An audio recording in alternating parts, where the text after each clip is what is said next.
Okay, welcome back to Statistics, everyone.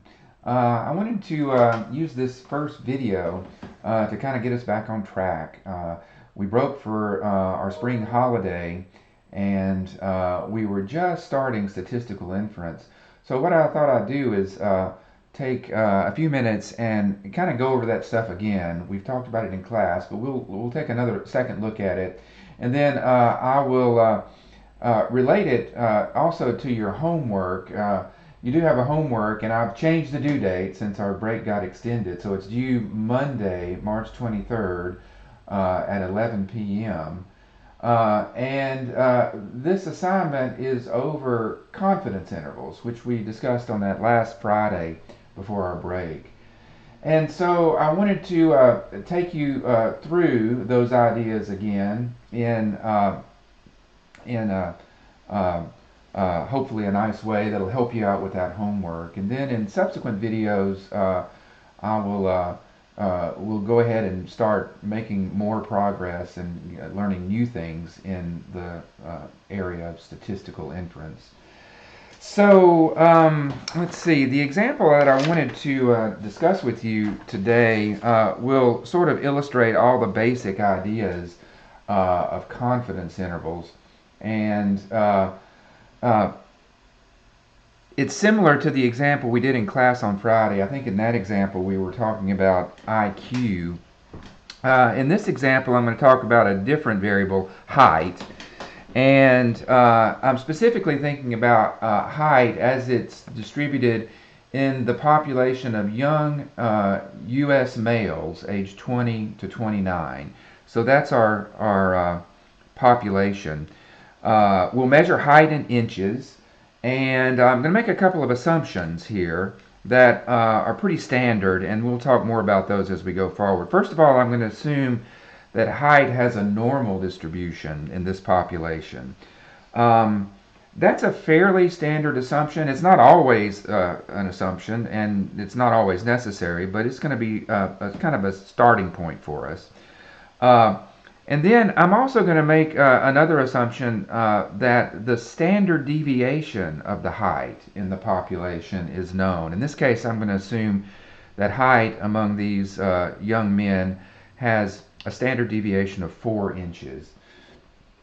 Now, this is kind of an unrealistic assumption. After all, if you know what the population standard deviation is, you would expect you should be able to know what the population mean is too, right? So it's a little bit of an unrealistic assumption, but it's there just to make the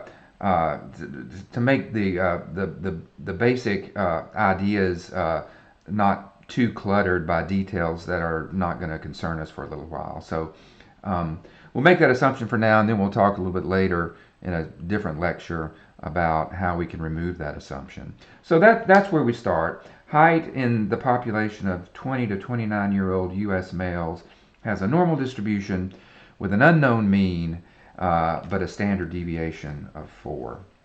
And so what we'd like to do here is say, well, let's try to estimate what that average height of young men is. So how would we do that? Well, one thing you could do, of course, is go and measure the height of every U.S. male 20 to 29 years old and then take the average. That would be mu. But of course, that's impractical. That would be, hundreds of millions of males to track down and then measure. And so the statistical approach is to, rather than do that, take a sample of males, measure their heights, and then use that sample average to say something about the population mean. So let's imagine we've done that. Let's imagine we've taken a simple random sample, an SRS, of 48 young men from this population. And suppose we found that the average height in the sample was 68.3 inches. So that's 5 feet, 8.3 inches. What can that X bar value, the sample average, tell us about the true population average height among all males in the U.S. In that age group? That's the problem we want to set ourselves. So the main tool that we use in this situation is the central limit theorem. We've discussed that in the context of the sampling distribution of x bar, and it's very relevant here. What does the sampling distribution of x bar look like in this situation? Well, the central limit theorem says that x bar is going to have a normal distribution. The mean is going to be the same as the mean in the population. Of course, we don't know what that is, but still, the mean of x bar is going to be the same as the mean height in the population. This is the idea that x bar is an unbiased estimator of mu. But the central limit theorem also says something about the standard deviation of x bar. It says that if you look at all possible samples of size 48, computed x bar for each one of them, and then looked at the standard deviation of all those x bars, that would be the standard deviation in the population, so sigma equal 4, divided by the square root of the sample size, which is 48 here. So that turns out to be about 0.5774. And that's going to be an important piece of the puzzle as we go through and try to use this x bar value to estimate mu. So we know that across all possible samples of size 48, x bar has a normal distribution with mean mu, unknown, but standard deviation sigma of x bar, that's 0.5774. Okay, so how can we use that information to come up with an estimate for mu? Well, one thing we can think about here is the 68, 95, 99.7 rule. This applies to any normal distribution, right? And let's focus on the 95 part of that rule. It says that in the case of our distribution of x bars here, it would say that 95% of all possible x bars are within 2 standard deviations of the true mean mu. Now, when we say standard deviation here, we have to realize we're talking about x bar value, so we need to use the standard deviation of x bar, which is that 0.5774. So 95% of all x bar values are within 2 times 0.5774 inches of the true mean mu. Now that 2 times 0.05774 is 1.1547. So we know that 95% of all x bars are that close or closer to the true mean mu. So, in other words, if I take my x bar and subtract that 1.1547 and then add that 1.1547 and look at that space between those two, for 95% of all x bars, mu will be in that interval, because for 95% of all x bars, mu is that close or closer, right? And so what does that mean? Well, our sample mean, right, was 68.3. So our 95% confidence interval, and that's what this is called, would go from our x bar, 68.3, minus that 1.1547 to the 68.3 plus 1.1547. That turns out to be about 67.15 to 69.45. So what we call this creature here, this interval, we call it a 95% confidence interval for mu. We're 95% confident that the true mean height of 20 to 29-year-old U.S. males is between 67.15 and 69.45 inches. So that, in a nutshell, is how we compute a 95% confidence interval. We were basing it essentially on the fact that x bar had a normal distribution, and then the 68, 95, 99.7 rule, the 95 part of that. So sometimes you'll see these confidence intervals written in a different way. Sometimes, and I'll actually write them like this quite a bit. You think of it as just 68.3 plus or minus that 1.1547. And so When you do the 68.3 minus, you get the lower bound of the confidence interval. When you do the 68.3 plus, you get the upper bound. So this value that you're adding and subtracting to the x bar, remember this is your x bar value here, is called the margin of error, and typically we denote it by m. Because we use 2 standard deviations of x bar in order to get this, we call this the margin of error for 95% confidence. So our confidence interval is going to look like x bar plus or minus m. Okay, so that's a 95% confidence interval. We're not saying, in other words, to relate our x bar value here to the true mean mu, we're saying that the x bar value gives us, along with this margin of error, gives us 95% confidence that the true mean is somewhere in this confidence interval. And so that's called a statistical estimate, or an interval estimate for mu. Okay, so that raises a number of questions, but maybe the first one we could talk about is, okay, so you have 95% confidence. What if you wanted a different level of confidence? Well, if we think about the 68, 95, 99.7 rule, we can quickly get a couple of different ideas, right? So, for instance, if you think about the 68 part of the 68, 95, 99.7 rule, that says that 68% of a normal distribution lies within 1 standard deviation of the mean.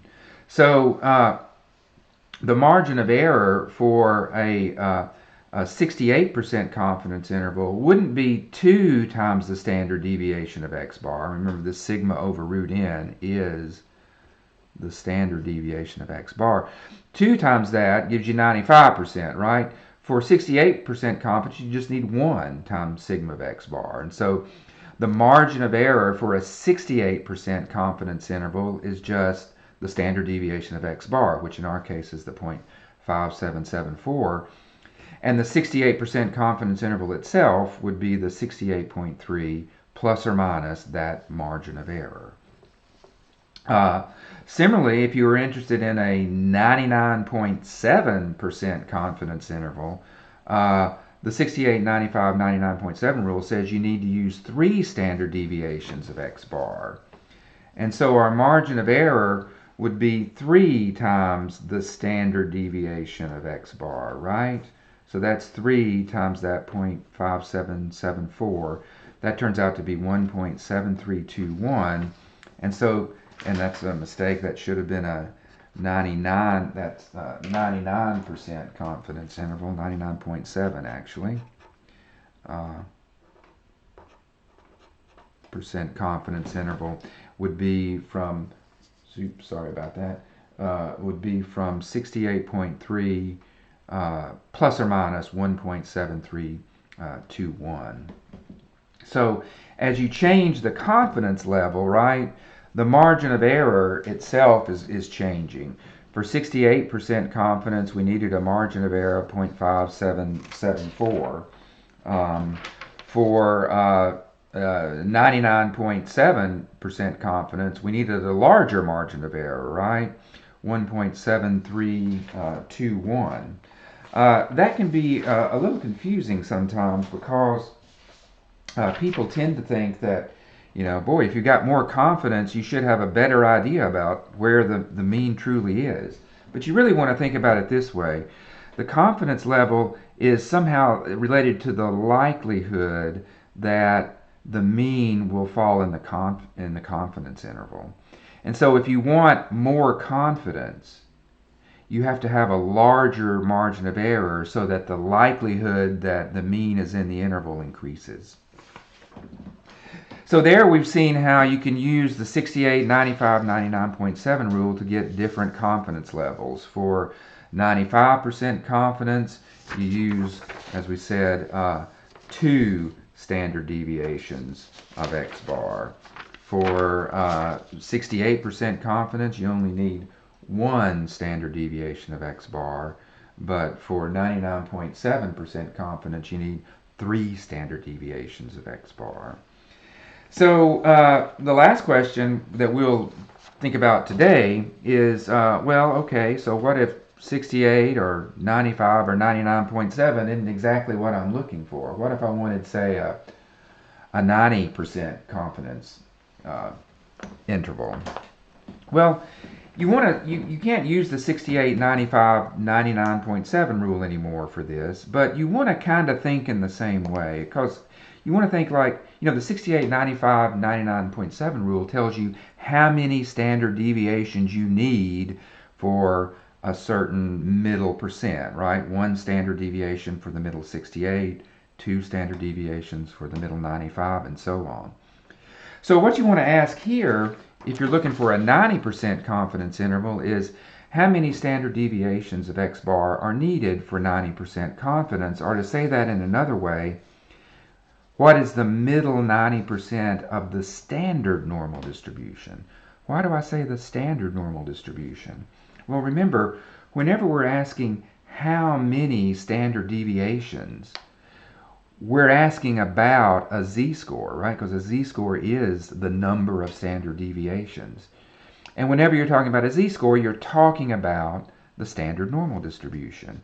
So that's why this question devolves into the idea of a middle 90% of the standard normal distribution. Now that's a kind of problem we've done before.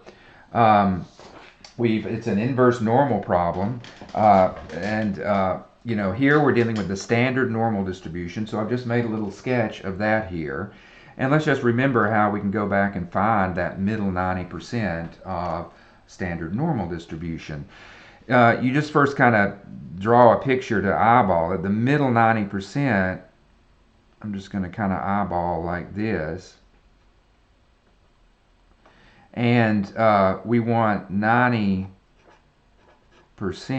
in here, in this middle region.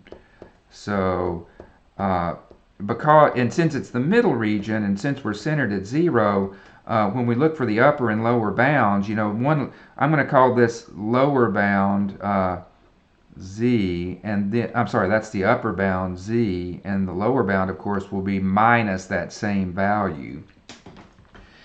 And we're looking for those 2 bounds. And so you just reason as before. You use the symmetry of the normal distribution. You say, well, if there's 90% in the middle, that means there's 10% left over. It has to be in both tails here. By symmetry, that means there would be 5% in each tail. And so in particular, z here would be the 95th percentile, right? There's area 0.95 to the left of z here. So we could calculate z as the inverse normal of 0.95, and then you have to give it, of course, the mean and the standard deviation of the normal distribution you're working with, which for us is the standard normal distribution. And there, I can just use your calculator to find that. Let me see if I can get that going here. Can y'all see that? Maybe. Second distribution, inverse normal, and mine's an old-fashioned variety here. So 0.95, 0, 1. And you get that 1.6448536, blah blah blah. So I'll round that to 4 places. 1.6449, right? 1.64449. That number is called the critical value for the confidence interval. So the critical value for 90% confidence is this z, which is 1.6449. That is important enough that we actually give that sort of a special symbol. We call it a z-star value, and that's standard practice in these sort of problems. So your book uses that notation as well. That tells you how many standard deviations you need in order to get that middle 90%. So you can get the margin of error from that. The margin of error is just, that's our M here. That's going to be, well, how many standard deviations of X bar did you need? Well, Z star is that number of standard deviations, 1.6449. And then, of course, we already calculated the standard deviation of X bar. That was our sigma over square root of 48. And so, just multiplying that out real quick here,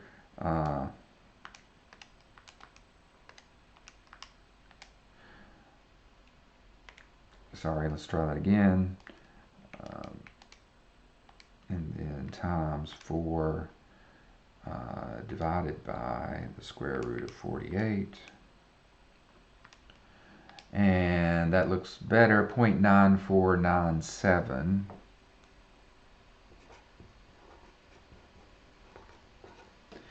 And so the 90% confidence interval, make sure we're in view here,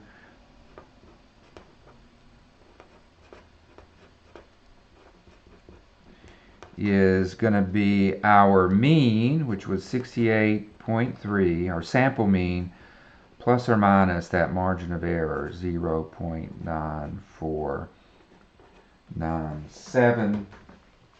And if you look at that, that turns out to be, just working that out, that's the interval from about 67.35 up to 69.25.